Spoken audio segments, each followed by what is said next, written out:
Bismillahirrahmanirrahim. Assalamualaikum warahmatullahi wabarakatuh. Waalaikumsalam. Nahmaduhu wa nusalli wa nusallimu ala rasulil karim wa ala alihi wa sahbihi amma ba'd.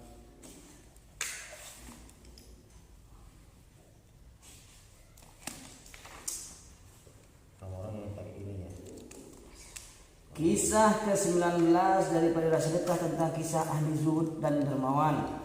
Pada suatu ketika Laits bin Sa'ad rahmatullahi mengetahui bahwa Harun al-Rasyid telah memberikan uang sebanyak 500 dinar kepada Imam Malik rahmatullahi. Maka Laits bin Sa'ad rahmatullahi juga memberikan hadiah 1000 dinar kepada Imam Malik rahmatullahi.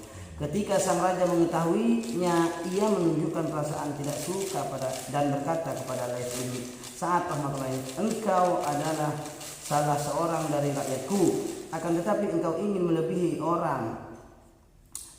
seorang raja." Ia dianggap telah menghina Harun ar-Rasyid.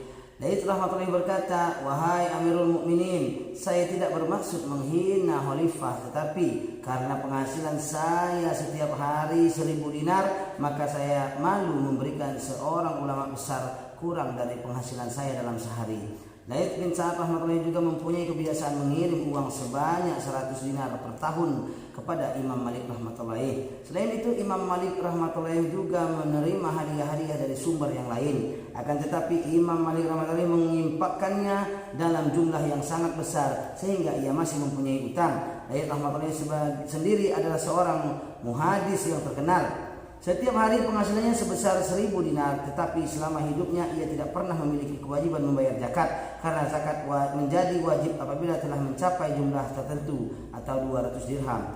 Dalam kepemilikan seseorang selama 1 tahun, Muhammad bin Rum rahmatullahi berkata, penghasilan Laits rahmatullahi mencapai 80.000 dinar per tahun, akan tetapi tidak 1 dirham pun ia tidak diwajibkan berzakat. Su'aib rahmatullahi, anak laki-laki Laits rahmatullahi berkata, penghasilan ayah saya 20 sampai 25 ribu dirham per tahun, akan tetapi ia selalu dalam keadaan mempunyai utang. Pada mulanya pendapatan Laits rahmatullahi berkisar antara 20 sampai 25 ribu dinar setiap tahunnya. Akan tetapi karena terbiasa menginfakkan harta sebanyak-banyaknya untuk mencari ridho Allah Subhanahu wa taala, menyebabkan pendapatan bertambah. Akhirnya pendapatan meningkat menjadi 1000 dinar per hari. Seorang wanita telah dapat kepada Laits rahmatullahi dengan membawa secangkir kecil di tangannya dan berkata, "Saya perlu sedikit madu. Apabila engkau mempunyainya, berikanlah sedikit madu kepada saya." Kemudian Laits bin Sa'ad rahmatullahi menyerahkan 1 kantung madu kepada wanita itu. Seorang berkata kepadanya, "Ia hanya meminta sedikit. Mengapa engkau berikan semuanya?"